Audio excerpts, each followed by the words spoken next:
HW Media.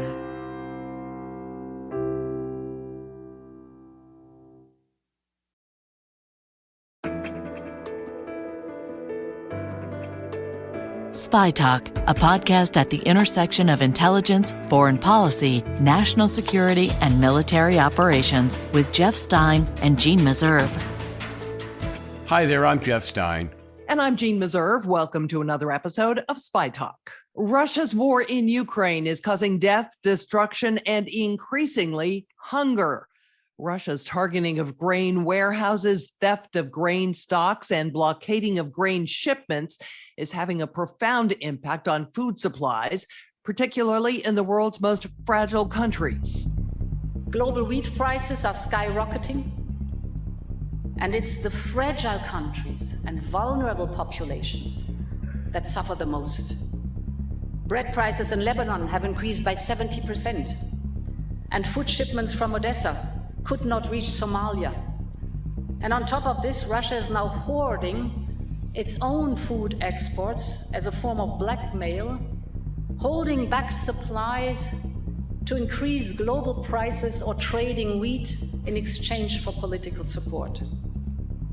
This is using hunger and grain to wield power. That was European Commission President Ursula von der Leyen speaking to the World Economic Forum. More on the emerging global food crisis and what the intelligence community and policymakers can do about it later in the podcast. Tinker Alaline, Taylor Hayden, Soldier Bland. Spot the mole. Quite. Ways and means, George. Ricky Tower will go to Paris. He'll make use of the appropriate embassy facilities to send a signal to the head of London Station. Something, something, something, which we'll now concoct. That was Alec Guinness, my favorite George Smiley, called out of retirement to catch a Soviet mole at the heart of British intelligence in the BBC adaptation of John le Carré's timeless espionage thriller, Tinker, Tailor, Soldier, Spy. But as it turns out now, the real CIA, not a fictional version, has been hunting for a Russian mole at the heart of its operations as well. None has been caught, but according to a new book by former CIA officer Robert Baer, a very secret mole hunting unit in the CIA settled on one individual several years ago, after which the unit was broken up and scattered to the wind. Baer is here today to discuss the case and his book, The Fourth Man, so-called because three other traitors were uncovered in the ranks in the 1990s, two at the CIA and one in the FBI, while one more mole, according to Baer's book, remains at large. Bob Baer, this story begins some 40 years ago when there was a slew of CIA losses in Russia. The CIA was losing agents left and right. Eventually, three traitors were discovered. One, the most famous, Aldrich Ames in the CIA, Robert Hansen in the FBI, and Edward Lee Howard in the CIA that were linked to these losses. But afterwards, some people began to suspect that those losses could not be explained by those defectors, right? And so people began sniffing around looking for the title of your book, The Fourth Man. Pick up the story from there. Well, what happened in February 1994, Ames was arrested. He was sat down and debriefed by the FBI and the CIA. And remarkably, Ames was very proud of his treason. And he remembered exactly what he had betrayed and when he had betrayed it. And he was categorical that he gave up all the secrets on June 13th, 1985. He was at a meeting in Georgetown at a lunch. He kicked a bag under the table to his intermediary with the KGB. He knew exactly what was in it. And he had previous meetings with the Russians in April and May 1985. And he remembered exactly what he'd given him then. And it was just really chicken feed, and a few stray comments and the rest of it. His memory was he was an alcoholic, but his memory was very good. And the people who debriefed Ames walked away with the belief that it was a full confession and an accurate confession. And then we would later learn of agents who were betrayed by Robert Hansen, the FBI official, and some that might have been betrayed is sort of hazy by Edward Lee Howard, a CIA officer who was trained to go to Moscow but never made it. He got fired for personal reasons before he made it to Moscow. But let's talk about the suspicions that arose that these betrayals could not be entirely explained by those defectors. What happened? Well, Ted Price was the director of operations in 1994. And Paul Redman was the deputy chief of counterintelligence. And what they did, they sat down as we have to go through all the material, all the compromises, and figure out if indeed Howard and Ames could account for them all. And they were very specific. And Jeff, you have to remember that there's a strict record keeping at the CIA and Soviet Russian operations. A thing called bigot lists. So they know who's read what. They knew who had access to what safe, who saw what memos, what cases were known to Ames, which weren't. And then they accounted for the years when Ames went to Rome and was no longer in Russian operations. They even knew, for instance, who Ames's friends were in the Soviet Russia division. And anybody that could have leaked something to him unintentionally, it was marked down to what they knew. It was a very complicated process and time consuming. But at the end of the day, they just said there were all sorts of things that Ames didn't know about and Howard didn't know about CIA operations that ended up in Moscow. Now, this is way back in the 1990s, but what your book suggests is that the CIA kind of swept this under the rug when they couldn't answer these losses. Well, it wasn't so much the CIA as it was a matter of deduction that they figured out there was a fourth man, which for the FBI is a police force essentially, and they don't do deductions. They do evidence. They go, what evidence? Show me a photograph of this guy doing a dead drop with the Russians. Show me a picture, anything. Show me a fourth man. Mm-hmm. Yeah, and you don't blame the FBI. That's what they were set up for. Come on, that's what they do. They look for evidence. That's how they got Ames. That's how they got Howard. They had pictures. Howard defects. Ames is photographed meeting Russians in Bogota, the rest of it. So what happened then is there was multiple investigations after identifying there was a fourth man, and one was Nicholson. That's Harold Nicholson, a CIA officer who was serving in Malaysia. He was given up by a Russian asset, very specifically described as being down at the farm, having been recruited in Kuala Lumpur. So the FBI, in order to make a case, has to take all of its resources and they put them on Nicholson. So we have this Nicholson arrest, and it's sort of forgotten at that point. Totally, people moved on. Mm-hmm. FBI agents moved on, CIA people retired. And the Soviet Union disappeared.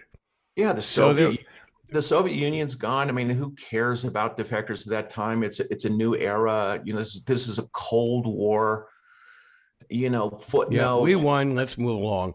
One of the most startling chapters or threads in your story, to me anyway, and I was vaguely familiar with it, but you detail how Milt Bearden and, to some extent, Paul Redman, top CIA officials, said, we won, let's cancel these contracts with Russian agents. So they decimated our spying networks in Russia, right?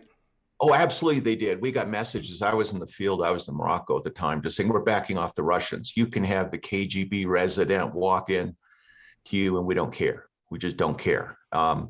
Whether it was that bad or not, I don't know, but that was the feeling in the field, and we just stopped spying on Russia. And Milt Bearden said, look, in all fairness to him, he said, give me somebody in the Kremlin who tells me what's going on there, or a minister, anything, and we'll accept them, we'll pay them. But all these KGB guys coming out, defecting, it's just, we're overwhelmed. They don't have nothing to tell us. It's historical. Remember, this is the White House that did it, not just Milt Bearden. And it was Tom Twetton, the director of operations. This is in the Clinton administration. Everybody, Strobe Talbot, everybody said, we don't care. Stop. Well, you can see there's a good argument for that look, we won. They're not the threat they used to be. They're in total disillusion. Their industries are falling apart, massive corruption, just total chaos. We don't need to spend so much time with lower level agents. Let's just concentrate on having a cardinal in the Kremlin, if you will, an agent close to the new Russian leadership. Let's not worry about some lieutenant in the Russian missile forces. You can understand that argument. Hold on, I was in Russia at the time, in and out, and they were broken. I was driving tanks in the Russian military and living in a Russian embassy on the same floor. I would walk past the FSB chiefs every day, and he'd be in his robe, and I'd stick my head in and said, "How's it going?" We're pals. Yeah, this was in Tajikistan. It was like, what's going on? And so yes, it looked like the KGB was down and out. They were lucky not to be in jail, and we had moved on. And Francis Fukuyama promised us this was the end of history, and we believed it. I remember having a conversation with a former senior CIA official around that time, and he was saying, I don't know what we should be doing now. Maybe we should be doing more environmental intelligence, spying on, I don't know, climate trends or something. So, yeah, the CIA was certainly searching for a new mission at that time, and that's been reported a lot. But let's move along now to this fellow who you described was a key to your book and the story you tell, a Russian defector who CIA officers nicknamed Max. Now, he had given an important clue to Ames, right? And then he shows up later saying there's one more. Yes. Now, what happens is that Max is part of a liaison visit to the United States in 1993. And who is he? He's a line KR. He's counterintelligence officer with the first chief directorate. By then, it's the SVR to get into the alphabet soup. But anyhow, former KGB, yeah, former KGB. He's KGB when he comes to the United States, but the CIA is hosting him and his bosses. And one morning, Max goes fishing with a guy named Dick Corbin, which is a fantastic Russian speaker. He used to be the National Security Agency. Max and he get along. And Max turns to Corbin when they're out, I think it was fly fishing, and says, hey, your mole, our mole, the KGB mole in the CIA is going to Caracas to meet Koretkin, his handler. And that was enough for the FBI to check Ames's travel records and Koretkin's. They trace him to Caracas. Right now, there's no judge that's going to refuse a FISA at all. And this breaks open the case in a huge way. So the credibility of Max goes up. And then in 1995, Max says, hey, there's a CIA guy recruited in Kuala Lumpur, and he's down at the farm. Nicholson. So that's two. And number three, he said there's an FBI agent reporting to the KGB. I mean, with that record, your credibility goes way up. At the same time, the guy was not particularly reliable. He was very flighty. He got this information secondhand, meeting people in hallways. He was a connector. So no one knew what exactly to do with any of this. But the fact is, he gave up 3 spies. There's never been an asset like this, really. He'd had a couple of good hits. So yeah. The CIA wasn't going to reject his information out of hand, certainly not the FBI. No, the FBI drove the Max case. When Max first brought up the spies in the 80s, the FBI and the CIA moles, the FBI decided there was a mole inside this CIA. So they pushed the CIA to meet this guy, again, and they did it a second time in 1995.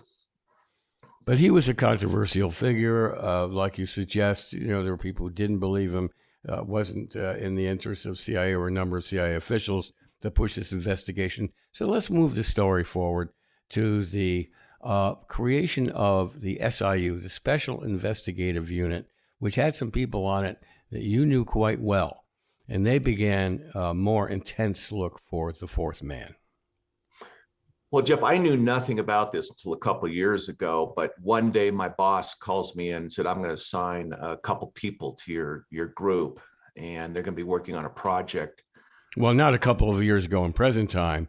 Yeah. I mean, it was in it must have been, well, it was 1995, exactly. Your boss calls you in.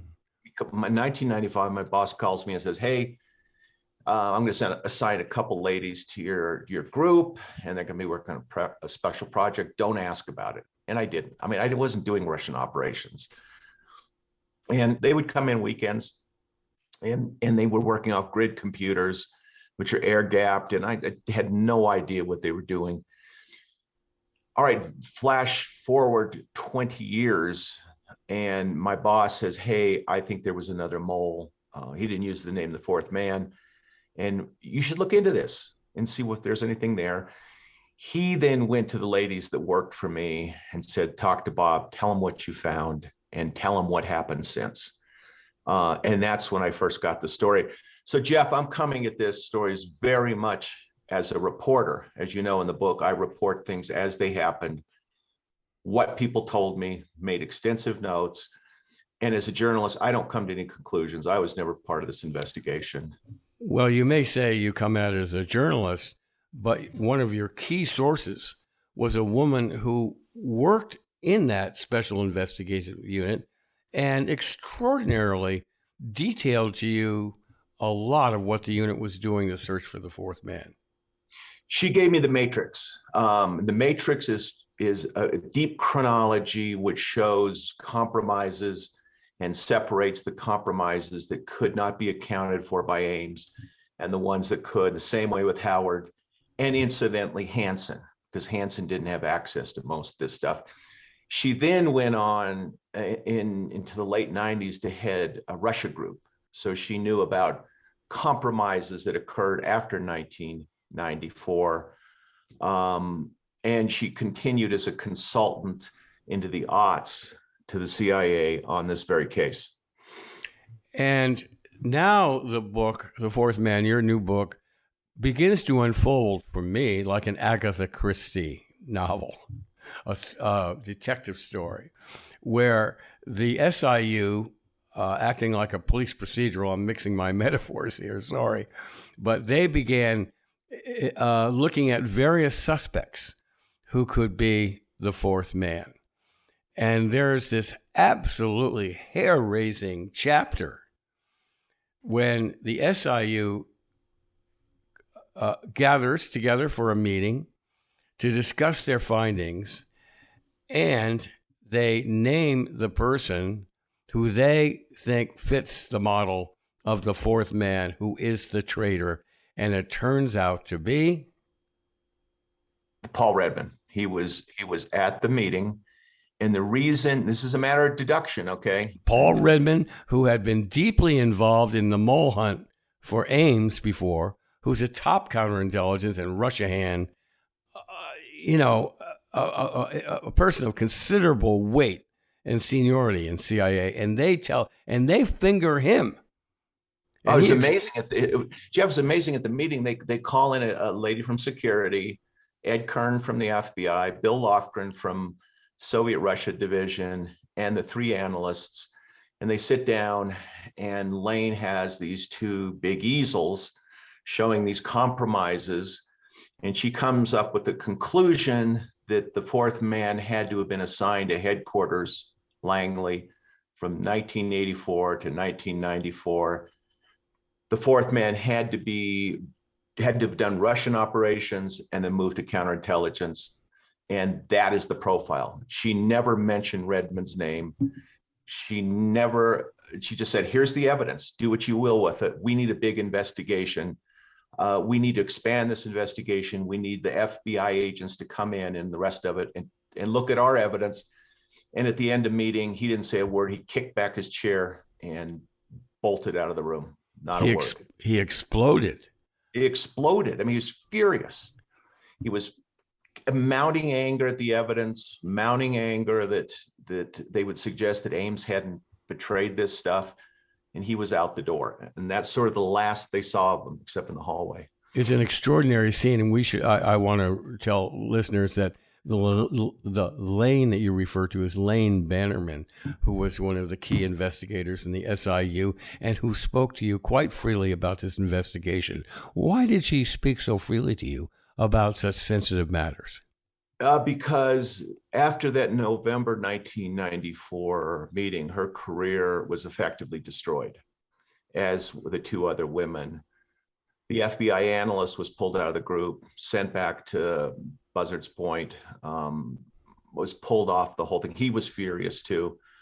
It was closed down, and they think it was a great injustice. And they felt that this was revenge by Redmond, as they tell you. They characterized it as revenge. As they just said he was furious about it. They went after him, and at one point, Redmond wrote a memo for the Department of Justice accusing them of obstruction of justice, that they'd kept information from the FBI.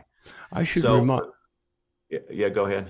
I should remind listeners also that you've come under some criticism following a review of your book that we published over at the Spy Talk on Substack, that who is this Bob Baer to be naming this fellow Paul Redmond? And I pointed out that they should read the book, first of all, and secondly, that this is not your conclusion.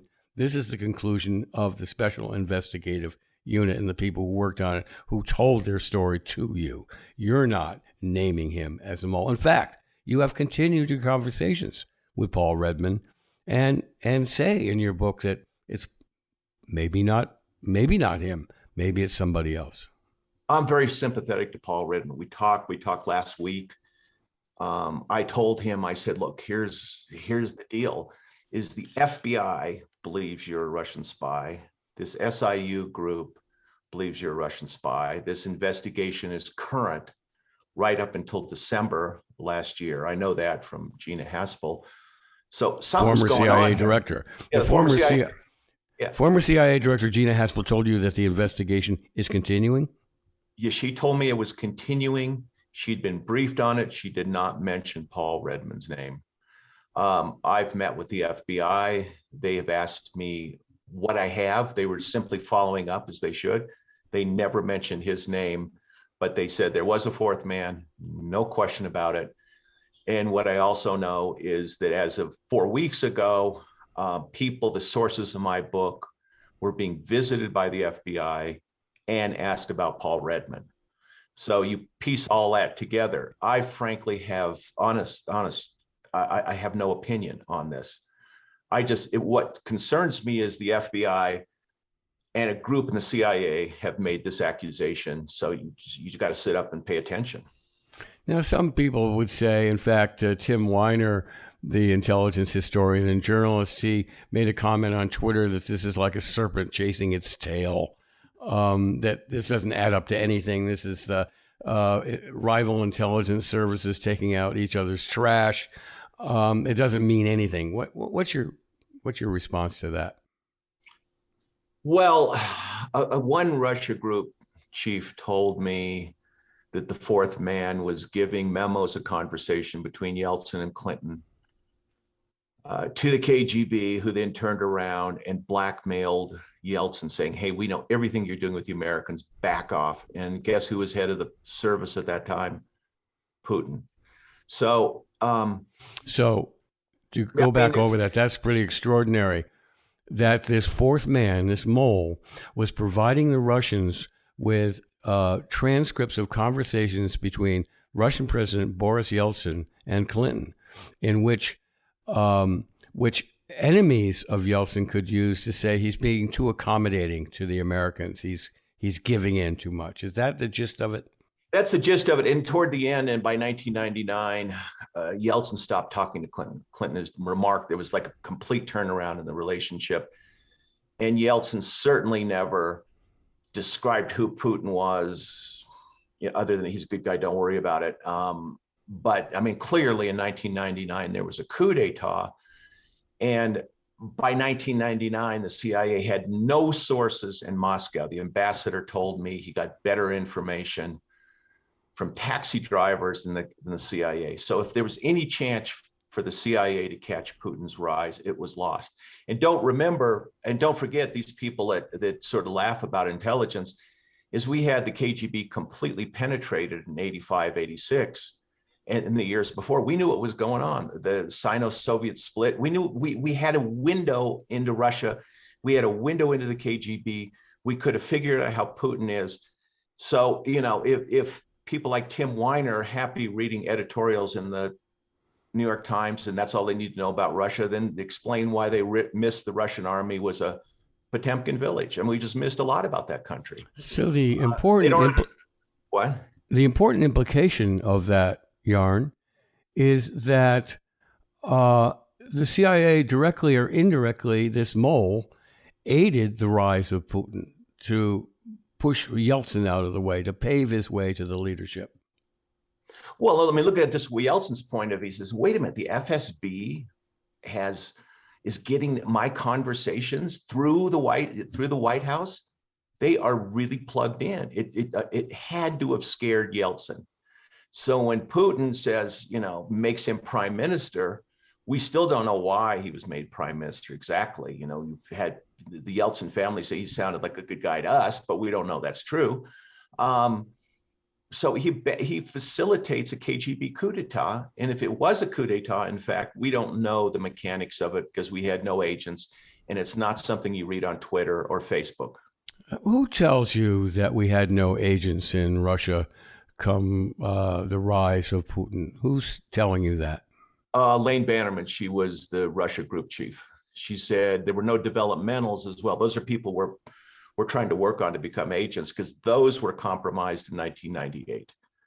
They could see it. They were all feeding us propaganda. So the CIA did not have a single Russian contact 1998 to 1999, not a single one. That's fairly extraordinary. It's an extraordinary book, an extraordinary story, hair-raising in parts. It's called The Fourth Man.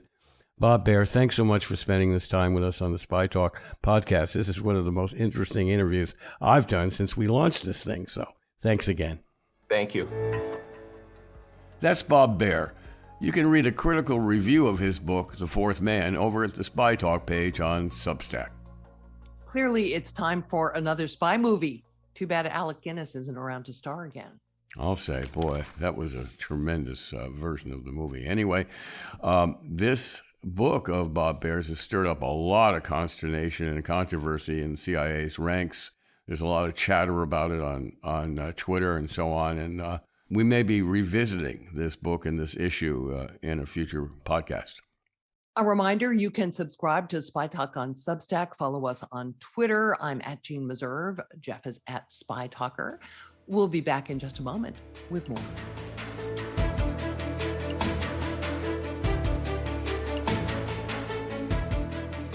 Together, Ukraine and Russia are critical food producers, harvesting about 30% of the world's wheat supply, as well as barley and other crops. But Russia's war is disrupting planting, production, and exports. And there are urgent warnings that the results could be dire. Kelly McFarland is a former intelligence analyst with the Department of State, in addition to being a U.S. diplomatic historian and director of programs and research at Georgetown University's Institute for the Study of Diplomacy. He says world leaders should be doing more to plan and prepare for food shortages because of the impact on security. He points out that the Russia-Ukraine war is already impacting the behavior of nations beyond Russia and Ukraine. India has now backtracked on selling and exporting some of its wheat reserves. So, and we've seen some of the countries in Latin America do similar things to this. So you're starting to see countries that might fill the gap are getting cold feet. They're worried about their internal cohesion, about internal stability, being able to feed their own people, rightfully so, but then are now sort of clamping down on exporting things.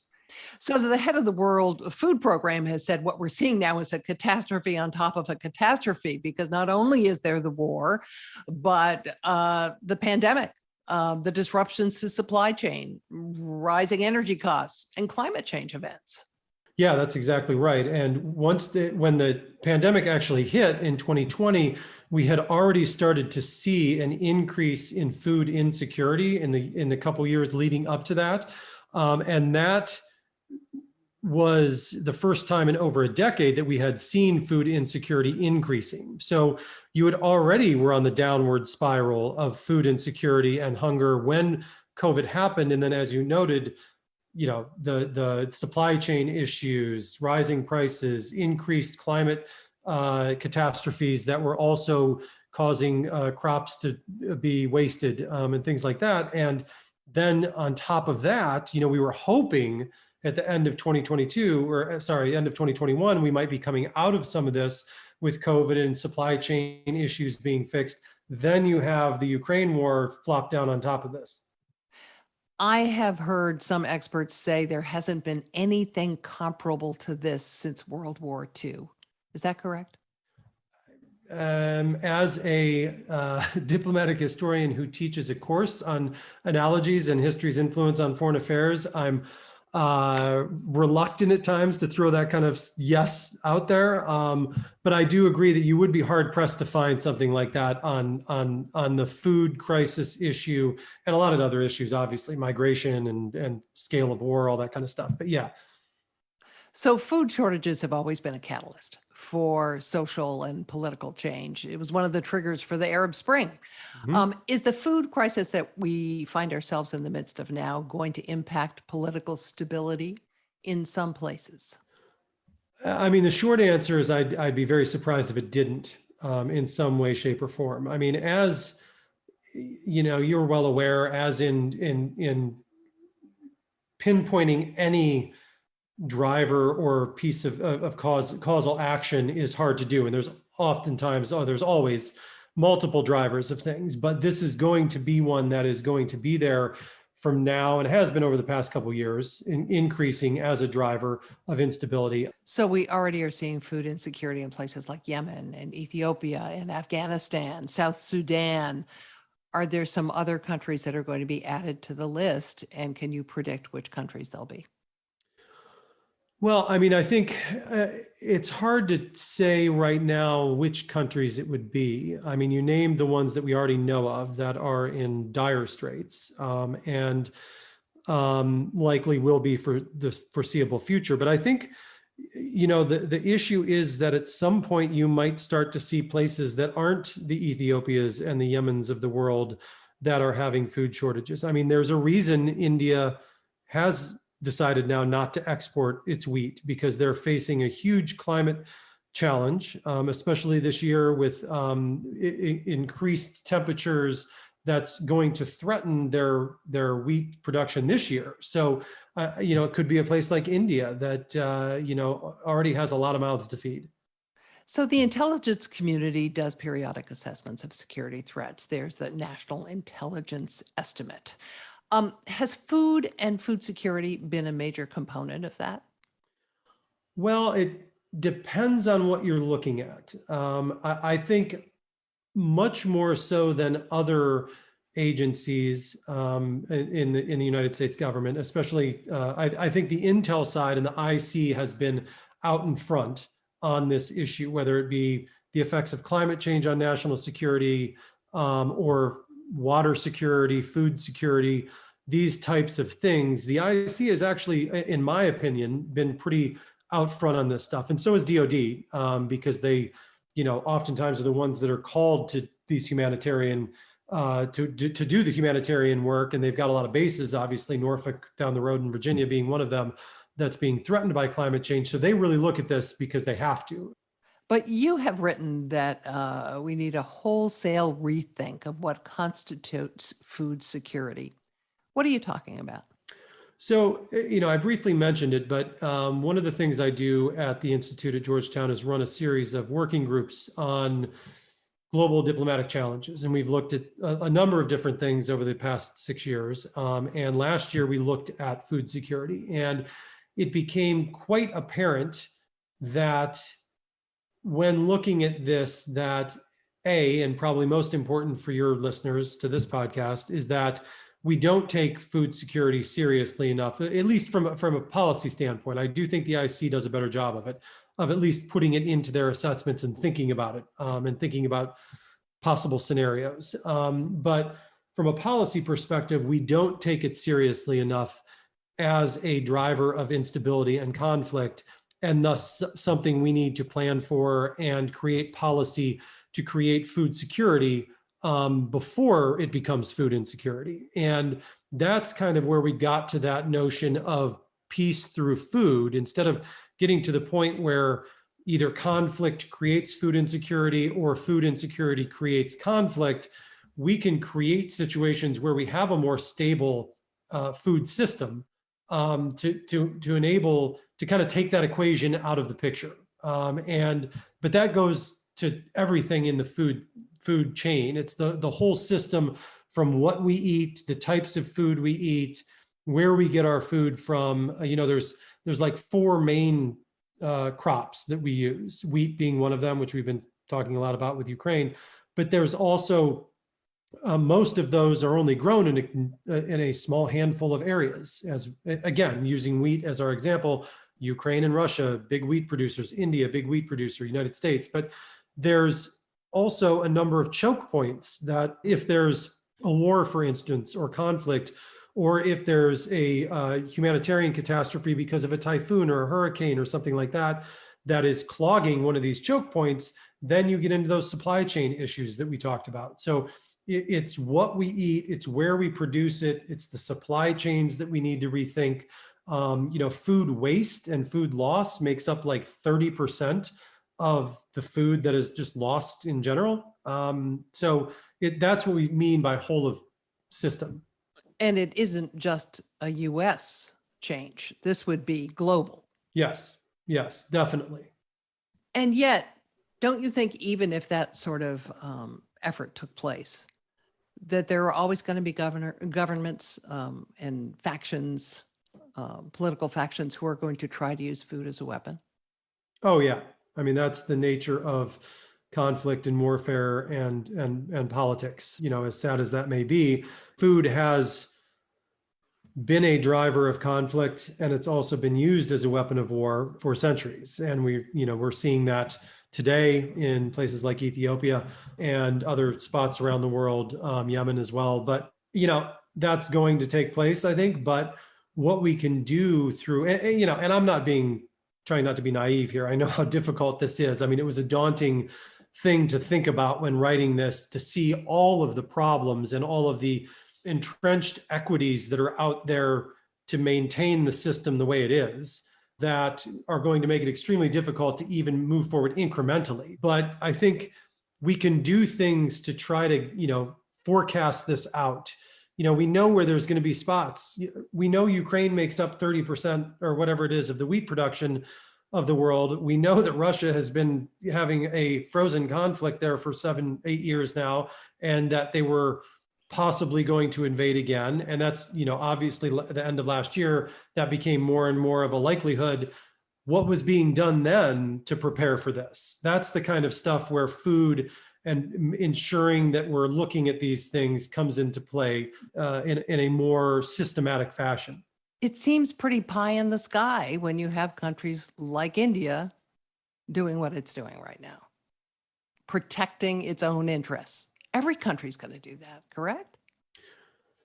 Yes, and no. I mean, we've seen that historically, that countries will do that.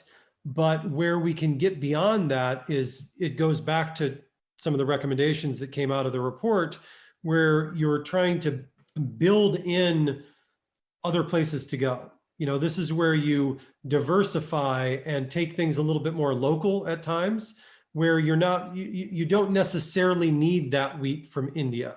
You don't necessarily need that wheat from Ukraine. There's other places you can grow it.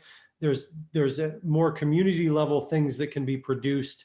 More can be done regionally as well, to where if one country does it, or even if more than one country does it, you're not necessarily there's a phrase I won't use, but you're not out of luck. You can find other sources of food, and it's also part of diversifying away from some of the things that we are used to eating as well. That's another key aspect of this. So you're talking about at. resilience. You're talking Yes. about redundancy. Isn't that particularly hard to do in the face of climate change? It is, but that's again where I think that science and the Intel community can also play a key role in this, where the Intel community can sort of forecast out and look at different things and help provide and game plan where resiliency should be built in, where redundancy can be built in. And that's where the scientific community and the Intel community can work hand in hand. And another thing that we discussed in our working group meetings, and I should mention that these meetings are made up of 25 to 30 people. Some are generalists, former practitioners, think tankers, and then specialists in whatever the topic is. So we had a bunch of food security, food specialists, and climate change specialists at this. But one thing that we lack as well is knowing a lot more about the depths of environmental degradation in different places around the globe. So we don't really know how much longer we can keep doing what we're doing in places like California and still have it be the agricultural producer that it is. So, people that are used to forecasting, like the IC and scientists that can get data and do these things, working together in a more, in creating new partnerships in that would go a long way. And that was another recommendation that came right out of this as well, was that 60, 70 years ago, a lot of the major new products that came out of the food industry and the new leaps in technology from the food industry were government funded, grant driven things. And that's not the case anymore. And we need to get back to more of that kind of stuff as well, so that we can figure out where to build in redundancy, where, how resilient can certain things be. So if the world tackled this and actually made progress on that, do you think the world would be a more peaceful place?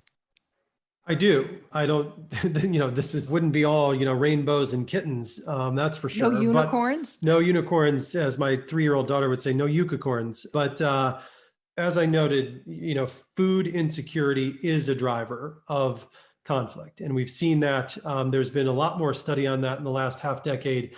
And there is a correlation. And I think, obviously there is going to still be conflict. But if we can take one of these drivers out, then we can work on the other ones as well and try to move towards that. But I think it does take out a main driver of that. And it also helps end conflict sooner, because a lot of times when conflict begins and creates food insecurity, you have a farmer that is driven off his land or his crop is destroyed. Well, he still needs money. He still needs food. So the only way he has to make money is to maybe join a militia group or a rebel group and go fight. So if you're taking away that lack of food security or food insecurity, I'm sorry, maybe he doesn't go join the rebel group or the militia group. So it's got fall-on effects as well that could be beneficial.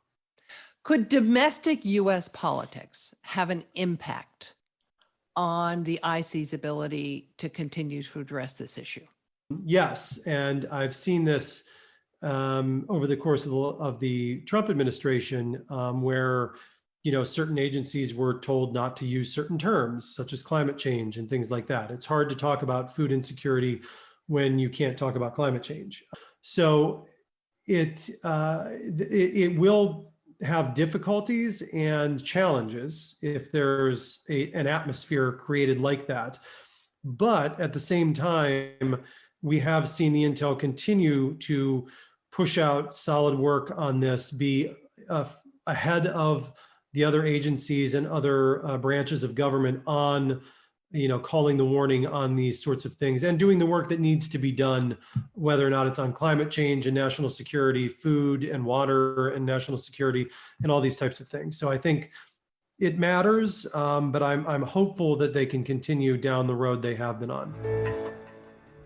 That was Kelly McFarland, former Intel analyst with the Department of State, now Director of Programs and Research at Georgetown University's Institute for the Study of Diplomacy. You can follow him on Twitter at McFarlandKellyM. Boy, this thing could spiral out of control. I was just reading today about a Lithuanian plan, which it says is backed by the UK, to run the Russian blockade around Odessa. I mean, this is World War II stuff. I don't know how they do that without hostilities breaking out. The Russians aren't going to allow some naval task force in to break up the blockade, and Turkey has a role in this, so it's a very dangerous situation. And that's exactly why that plan of Lithuania's hasn't been embraced. There's also talk about increasing rail exports to Europe, but it just can't handle the volume. So no, it's too far away to the ports in the Baltic region. So this could have ramifications, political ramifications elsewhere, like in Egypt or Turkey itself, because people need the wheat. They need to eat. And when people can't eat, they tend to get restive and start hitting the streets and bringing down governments. It's happened many times before. So, boy, what a tinderbox. And what a ripple effect. Thanks for joining us this week for Spy Talk. I'm Jeanne Meserve. I'm Jeff Stein. Thanks for listening. We'll see you here next week. For more original reporting and insights like this, subscribe to spytalk.co on Substack and follow us on Twitter at @talk_spy. If you enjoyed our podcast, subscribe and leave a review on Apple Podcasts, Spotify, or wherever you get your podcasts.